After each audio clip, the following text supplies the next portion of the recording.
Hello everyone and welcome to the new topic. और आज का जो टॉपिक है डिस्कशन के लिए वो आईएएस कैडर रूल्स में जो चेंजेस किए गए हैं उनसे जुड़ा हुआ है। जैसा कि आप सब देख सकते हैं कि कहीं ना कहीं काफ़ी कंट्रोवर्सी में रहा है सेंटर और स्टेट का रिलेशंस भी, और सेंटर और स्टेट के रिलेशंस को डिस्कस करा गया है आर्टिकल 263 में।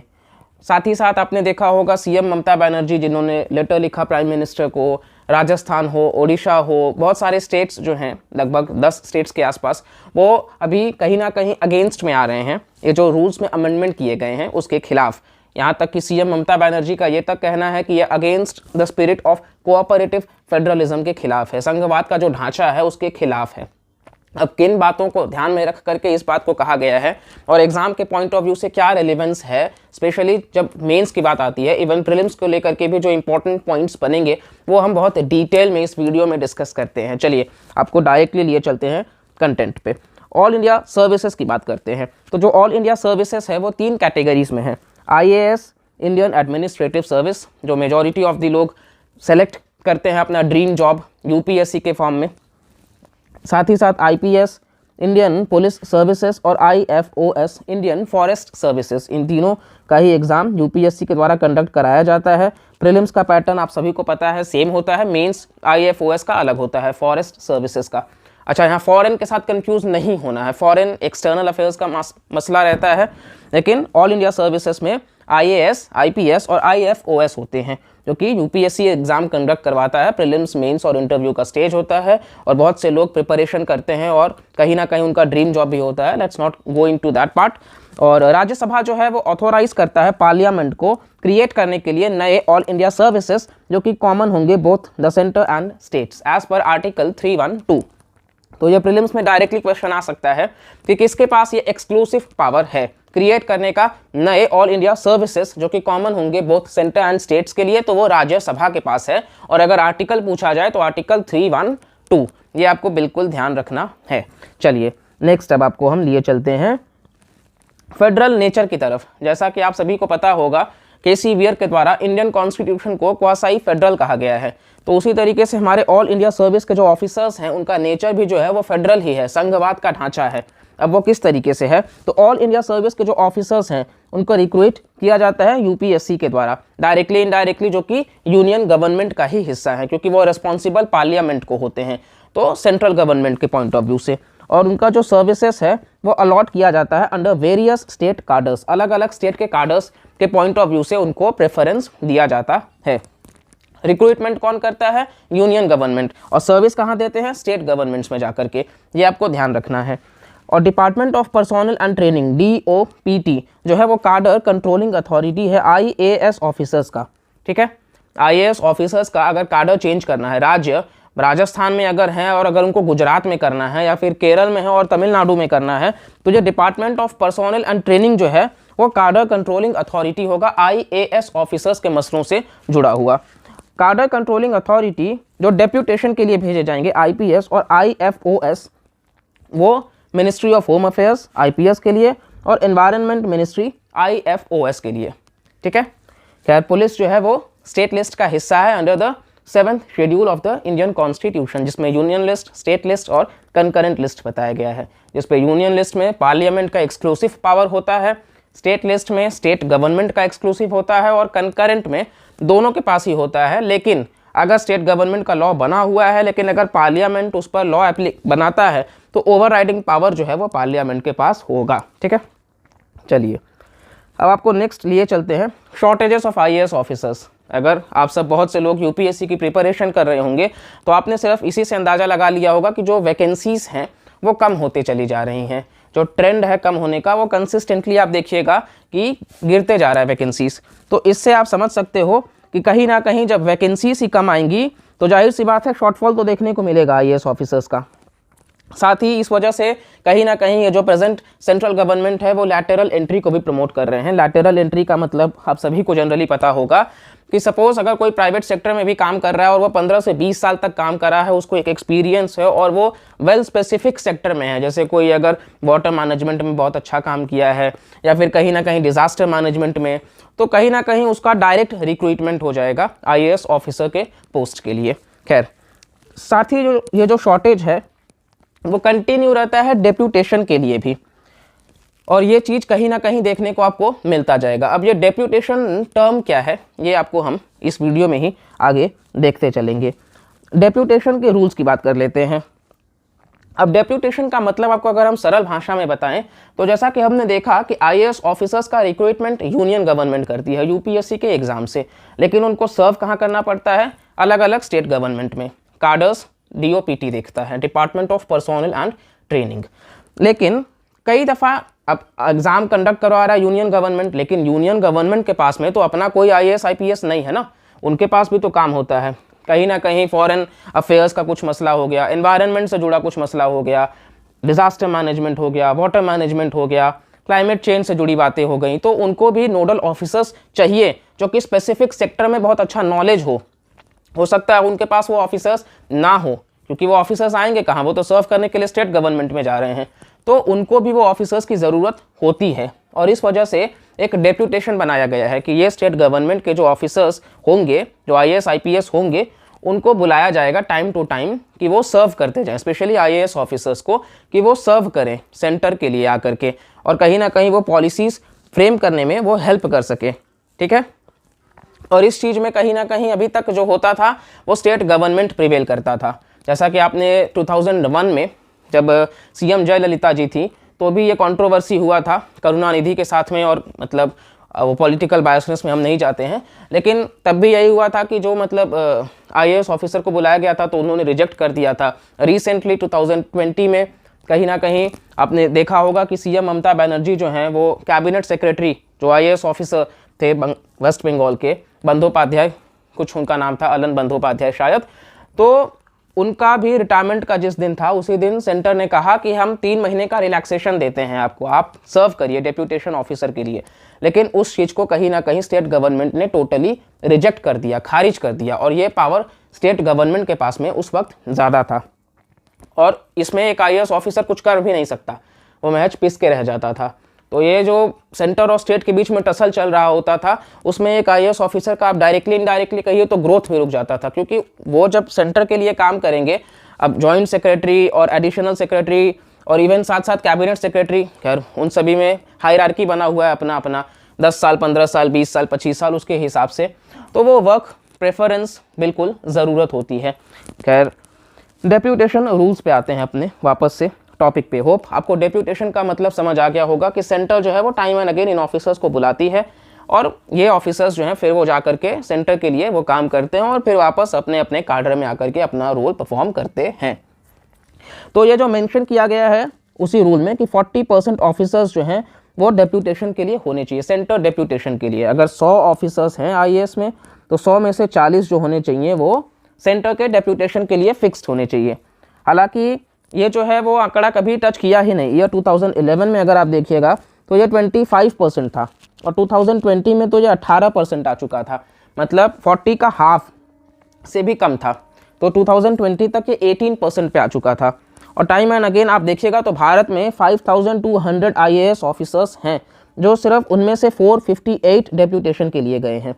तो आप देखिए, इससे आप आकलन कर लीजिए कि कहीं ना कहीं जो 40% का जो कोटा है वो अपने आप में फुलफिल नहीं हो रहा है, और सेंटर इसके लिए बार बार कहीं ना कहीं कहता है कि शॉर्टफॉल हो रहा है आईएएस ऑफिसर्स का, हम पॉलिसी इंप्लीमेंट नहीं कर पा रहे हैं, हम पॉलिसी नहीं बना पा रहे हैं। इसके साथ ही आप स्टेट में देख लीजिए, सिर्फ उत्तर प्रदेश जहाँ 500 आईएएस ऑफिसर्स है, 500 में से सिर्फ 32 आईएएस ऑफिसर्स जो है वो सेंटर के डेप्यूटेशन के लिए गए हैं। वेस्ट बंगाल की बात कर लें तो 280 आईएएस ऑफिसर्स हैं, जिसमें से सिर्फ 11, जबकि राजस्थान 247, उनमें से सिर्फ 13 आईएएस ऑफिसर्स जो हैं वो डेप्यूटेशन के लिए गए हैं। तो आप देख सकते हो 40% का ये जो क्राइटेरिया है वो कोई भी स्टेट गवर्नमेंट फुलफिल नहीं कर रहा है, क्योंकि उनका अपना कुछ रीजनल टेंशन्स भी होता है और वो उसमें निकाल लेते हैं, सेंटर स्टेट के लिए, स्टेट सेंटर के लिए, ये चीज़ें कंटिन्यू रहती हैं। साथ ही जब भी कोई ऑफिसर, किसी आईएएस ऑफिसर को अगर डेप्यूटेशन के लिए भेजा जाता है तो उसको उस पर्टिकुलर स्टेट गवर्नमेंट से नो ऑब्जेक्शन सर्टिफिकेट भी चाहिए। ठीक है, ये नो ऑब्जेक्शन सर्टिफिकेट बिल्कुल ज़रूरी है। जैसे आप मान सकते हो कि अगर कोई एक आईएएस ऑफिसर जो महाराष्ट्र में पोस्टेड है, अगर वो सेंटर के लिए सेवा देना चाहता है, सेंटर डेप्यूटेशन में वो जाना चाहता है, तो वो महाराष्ट्र के स्टेट गवर्नमेंट जो होंगे, जैसे इस वक्त अगर वहाँ के सीएम उद्धव ठाकरे हैं, तो उनसे वो अप्रूवल लेना होगा, नो ऑब्जेक्शन सर्टिफिकेट लेना होगा। जब तक वो ये नहीं देते हैं वो पर्टिकुलर IAS ऑफिसर सेंटर के डेप्यूटेशन के लिए नहीं जा सकता है। यानी कि बड़े भैया का सेवा करने के लिए छोटे भैया से परमिशन लेना ज़रूरी है एक IAS ऑफिसर के पॉइंट ऑफ व्यू से सेंटर के डेप्यूटेशन के लिए। और यहाँ मसला फंसता था क्योंकि कई दफ़ा जो स्टेट गवर्नमेंट हैं वो NOC देते ही नहीं थे, नो ऑब्जेक्शन सर्टिफिकेट देते ही नहीं थे और लटका के रख देते थे, और इस वजह से सेंटर का काम भी रुकता था और वो एक IAS ऑफिसर भी नहीं जा पाता था। नेक्स्ट रूल्स पे आते हैं। 6 क्लॉज 1 ऑफ द IAS कार्डर 1954। अब ये रूल्स किसकी बात करते हैं, तो ये बहुत ज़्यादा पढ़ने की ज़रूरत नहीं है। इसके हिसाब से सिर्फ यही है कि एक जो ऑफिसर है, सपोज किसी भी स्टेट में वो पोस्टेड है, अगर वो ऑफिसर स्टेट गवर्नमेंट के कंकरेंस से और सेंट्रल गवर्नमेंट के कंकरेंस से डेप्यूटेड है सर्विस करने के लिए, सेंट्रल गवर्नमेंट या दूसरे स्टेट गवर्नमेंट या फिर किसी कंपनी में, किसी एसोसिएशन में या फिर किसी बॉडी समूह का, इंडिविजुअल्स का, चाहे वो इनकॉर्पोरेटेड हो या नहीं, चाहे वो सब्सटेंशियली ओन्ड किया जाता हो या फिर कंट्रोल किया जाता हो सेंट्रल गवर्नमेंट या फिर दूसरे राज्य सरकार के द्वारा। ठीक है, तो ये रूल 6 क्लॉज 1 कहता है कि एक अकॉर्डिंग टू इट कार्डर ऑफिसर में कंकरेंस मतलब इच्छा से, सहमति से राज्य सरकार के और साथ ही साथ केंद्र सरकार के भी वो डेप्यूटेशन पे जा सकता है, जो कि सेंट्रल गवर्नमेंट के अंदर डेप्यूटेशन का सर्विस होता है, या फिर दूसरे राज्य सरकार के लिए भी जा सकता है, या फिर किसी कंपनी के लिए, किसी एसोसिएशन के लिए, किसी बॉडी, इंडिविजुअल्स का, चाहे वो इनकॉर्पोरेटेड हो या फिर नहीं, या फिर वो होली या सब्सटेंशियली ओन्ड हो या फिर कंट्रोल्ड हो सेंट्रल गवर्नमेंट या फिर दूसरे स्टेट गवर्नमेंट के द्वारा।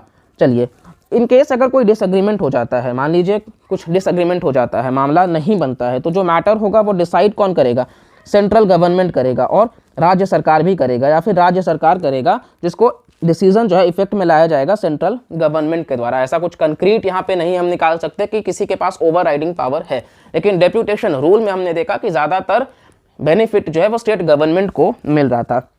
डिसएग्रीमेंट होने पे डिसाइड सेंटर और स्टेट मिलके करेंगे, या फिर स्टेट करेगा तो उसको इफेक्ट में सेंटर को लाना होता है, जो कि अभी तक होता आया था। चलिए, ऑफिसर्स को एक्सटेंशन भी दिया जाता है। जैसे कि आपको बताया कि वेस्ट बंगाल में वो जो एक IAS ऑफिसर जिनका 3 महीने का एक्सटेंशन की बात हुई, तो ये किस प्रोसेस पे होता है? ऐसा तो नहीं है ना कि मतलब बस सेंटर का मन हुआ और वो एक्सटेंशन की बात कर दी है, ऐसा नहीं है।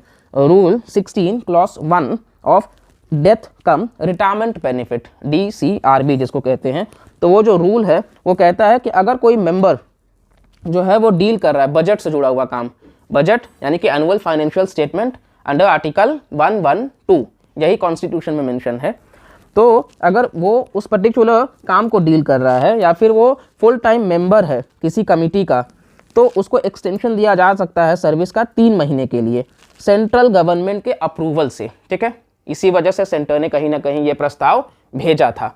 तो सेंट्रल गवर्नमेंट के अप्रूवल से अगर वो एक ऑफिसर जो है वो बजट के काम में लगे हैं या फिर अगर वो फुल टाइम मेंबर बन चुके हैं कमेटी के, तो उनको 3 महीने का एक्सटेंशन दिया जा सकता है।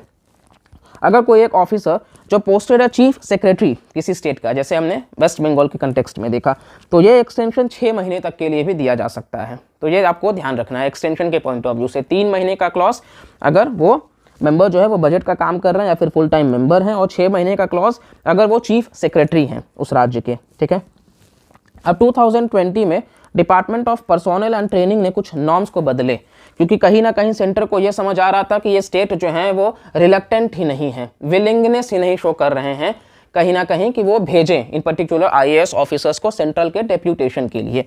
तो इसको मैंडेटरी किया गया, इन नॉर्म्स के हिसाब से मैंडेटरी कर दिया गया उन IAS ऑफिसर्स को जो 2007 बैच या उसके बाद से जो भी IAS ऑफिसर है, अगर उसको जॉइंट सेक्रेटरी का रैंक चाहिए तो उसको अपने करियर के 16 ईयर्स में से 2 ईयर्स जो 2 साल होंगे वो मैंडेटरी है कि सेंटर के डेप्यूटेशन के लिए जाना होगा, यही यहाँ पे लिखा हुआ है। तो एक IAS ऑफिसर अगर उसको जॉइंट सेक्रेटरी रैंक चाहिए तो 16 साल का जो सर्विस होगा उसमें से 2 साल जो है वो उसको सेंटर के डेप्यूटेशन के लिए जाना होगा 2007 के बैच के बाद से, अगर वो है या फिर उसी साल से है। तो ये डिपार्टमेंट ऑफ पर्सोनल एंड इनका जो है वो नॉर्म में बदलाव लाया गया।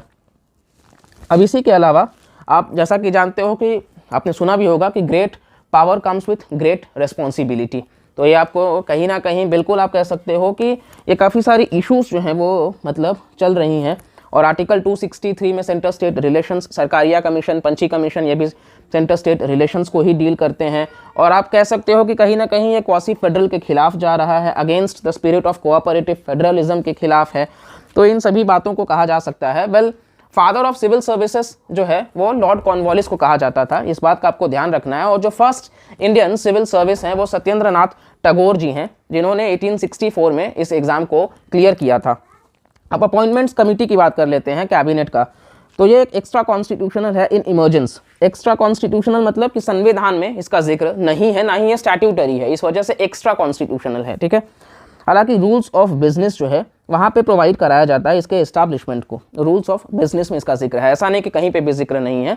तो रूल्स ऑफ बिजनेस में इसका जिक्र है। इसको चेयर कौन करता है? प्राइम मिनिस्टर करते हैं। Appointments committee of the cabinet को चेयर खुद प्राइम मिनिस्टर ऑफ इंडिया करते हैं। जो एग्जीक्यूटिव इन इंडिया है वो काम करता है under the government of India transaction of business rules 1961। Executive जो है हमारे सेपरेशन ऑफ पावर्स के तहत 3 फीचर्स हैं, लेजिस्लेटिव, एग्जीक्यूटिव और जुडिशियरी। तो जो एग्जीक्यूटिव है तो काम करता है under the government of India transaction of business rules 1961। की पॉइंट्स की बात कर लेते हैं तो पीएम जो है वो ऐड कर सकते हैं या फिर रिड्यूस कर सकते हैं नंबर ऑफ कमिटीज़। जो नंबर ऑफ कमिटीज़ हैं अगर उनको बढ़ाना है या घटाना है तो प्राइम मिनिस्टर इस काम को कर सकते हैं, ये ध्यान रखिएगा आप। साथ ही सभी committees except cabinet committee on accommodation and cabinet committee on parliamentary affairs, इन दोनों को छोड़ दिया जाए तो बाकी जितने भी कमिटीज़ हैं, टोटल 8 कमिटीज़ में से 6 जो हैं वो सारे के सारे फिर प्रधानमंत्री खुद हेड करते हैं। तो जो कैबिनेट कमिटी ऑन एकोमोडेशन है उसको होम मिनिस्टर, जो इस वक्त अमित शाह जी हैं, वो प्रिसाइड कर रहे हैं। साथ ही जो cabinet committee on parliamentary affairs है उसको डिफेंस मिनिस्टर, जो इस वक्त राजनाथ सिंह जी हैं, वो प्रिसाइड कर रहे हैं। तो ये आपको ध्यान रखना है कि किस 2 कमेटी को पीएम नहीं करते। प्रीलिम्स में ऐसे क्वेश्चंस बिल्कुल पूछे जाते हैं। तो कैबिनेट कमेटी ऑन एकोमोडेशन और cabinet committee on parliamentary affairs, ठीक है। अब नेक्स्ट आपको हम लिए चलते हैं सीधा एक टॉपिक के ऊपर जो कि कंपेयर करने का है, क्योंकि हमने देखा हमारा इंडियन कॉन्स्टिट्यूशन जो है वो क्वासी फेडरल कॉन्स्टिट्यूशन है, यूनिटरी नहीं है। तो क्वासी फेडरल अगर है तो फेडरल गवर्नमेंट का कुछ फीचर्स देख लेते हैं। एक तो डुअल गवर्नमेंट है, जैसा कि हमारे यहाँ भी है, नेशनल गवर्नमेंट और रीजनल गवर्नमेंट। जैसे कि अगर आप देखिएगा तो केंद्र सरकार में अलग है और राज्य सरकार में अलग है, ठीक है। वेस्ट बंगाल में सीएम ममता बनर्जी हैं और सेंटर में आप देख सकते हो प्रधानमंत्री नरेंद्र मोदी जी की सरकार है। टीएमसी है स्टेट के लिए, सेंटर के लिए बीजेपी है। डुअल गवर्नमेंट है। साथ ही रिटन कॉन्स्टिट्यूशन है। भारत का जो संविधान है वो लेंथीएस्ट और रिटन कॉन्स्टिट्यूशन है। दूसरी बात, डिवीजन ऑफ पावर्स है between the national and regional government. तो जो नेशनल और रीजनल गवर्नमेंट हैं उनके बीच में डिवीजन ऑफ पावर्स है, ठीक है। फिर सुप्रीमेसी ऑफ द कॉन्स्टिट्यूशन है। खैर हमारे यहाँ का जो कॉन्स्टिट्यूशन है वो रिजिड भी है, आप कह सकते हो सुप्रीम भी है और फ्लेक्सिबल भी है, क्योंकि कॉन्स्टिट्यूशन से ऊपर हमारे यहाँ कोई नहीं है, कॉन्स्टिट्यूशन ही सब कुछ है। इवन जुडिशरी के पास में ही पावर भी दिया गया है ज़्यादा। और रिजिड और फ्लेक्सिबल कॉन्स्टिट्यूशन है क्योंकि टाइम एंड अगेन अमेंडमेंट्स देखने को मिलते हैं। केशवानंद भारती जजमेंट के हिसाब से बेसिक स्ट्रक्चर का वायलेशन जब जब होगा तब तब कहीं ना कहीं उस लॉ को नलीफाई किया जाएगा। साथ ही इंडिपेंडेंट जुडिशरी है। तो हमारे यहाँ का जो जुडिशरी है वो इंडिपेंडेंट भी है और इंटीग्रेटेड भी है। इंडिपेंडेंट इस वजह से कि कहीं उसको प्रेशर नहीं है, ऐसा नहीं है कि पार्लियामेंट उसको प्रेशर दे सकता है या फिर कोई भी प्रेशर उसको नहीं दे सकता है। वो इंडिपेंडेंट है, अपने हिसाब से काम करेंगे। और इंटीग्रेटेड मतलब कि एक चेन है। सुप्रीम कोर्ट जो है वो हायरार्की में है, फिर हाई कोर्ट है उनसे नीचे, और फिर उनसे नीचे आप देखिएगा तो डिस्ट्रिक्ट मतलब कोर्ट वगैरह आते हैं। तो इस तरीके से एक चेन सा बना हुआ है। और नेक्स्ट फीचर है by cameral legislature. By cameral legislature का मतलब ये है कि जैसे 6 स्टेट्स हैं जहां आप देखिएगा कि 2 हाउसेस हैं। यूनिकैमरल मतलब सिंगल, बाई कैमरल मतलब एक तो लोकसभा राज्यसभा तो नो डाउट है ही, लेकिन साथ ही साथ भारत के 6 राज्य हैं जैसे उत्तर प्रदेश, बिहार, महाराष्ट्र, कर्नाटका और आंध्र प्रदेश, तेलंगाना, जहाँ पे लेजिस्लेटिव काउंसिल भी है असेंबली के साथ साथ। तो यह बाई कैमरल की बात कर रहा है। Time and again West Bengal ने भी डिमांड करा है, वो हम एक अलग टॉपिक में देख लेंगे, लेजिस्लेटिव काउंसिल का इशू। तो इस तरीके से तो ये फेडरल गवर्नमेंट के फीचर्स हो गए। अब अगर हम फेडरल के देख ही रहे हैं तो हम यूनिटरी के भी देख लेते हैं। यूनिटरी गवर्नमेंट में सिंगल गवर्नमेंट होना चाहिए, जैसे आप यूएस वगैरह में देखोगे नेशनल गवर्नमेंट और वही हेड होगा। साथ ही कॉन्स्टिट्यूशन रिटन भी हो सकता है जैसे फ्रांस में है, और अनरिटन भी हो सकता है जैसे ब्रिटेन में है, ठीक है। इसके साथ ही वहाँ कोई डिवीजन ऑफ पावर्स नहीं है, सारा का सारा पावर नेशनल गवर्नमेंट के हाथ में है। कॉन्स्टिट्यूशन सुप्रीम भी हो सकता है जापान की तरह और सुप्रीम नहीं भी हो सकता ब्रिटेन की तरह। कॉन्स्टिट्यूशन रिजिड हो सकता है फ्रांस की तरह और फ्लेक्सिबल हो सकता है ब्रिटेन की तरह। जुडिशरी इंडिपेंडेंट भी हो सकती है और इंडिपेंडेंट नहीं भी हो सकती है। लेजिस्लेचर बाई कैमरल भी हो सकता है और यूनिकैमरल भी हो सकता है। खैर हमारे यहाँ चूँकि दोनों फीचर्स थोड़े बहुत मिलते जुलते हैं, ज़्यादातर हमारा फेडरल ही है लेकिन थोड़ा बहुत यूनिटरी भी है, इसीलिए इसको क्वासाई फेडरल भी कह दिया जाता है।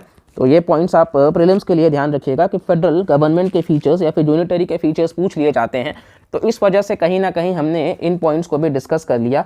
और इसी के साथ हमारा ये जो टॉपिक है वो यहाँ पे हम इसको एंड करते हैं। आई होप आपको बहुत अच्छे से ये टॉपिक समझ आ गया होगा। अगर कुछ आपको इशू रहता है तो आप कमेंट सेक्शन में बताइएगा। तब तक के लिए वीडियो को ज़्यादा से ज़्यादा लाइक करिए, कमेंट करिए, शेयर करिए, सब्सक्राइब करिए चैनल को। और yes, we are always ready with best content ever. Thank you.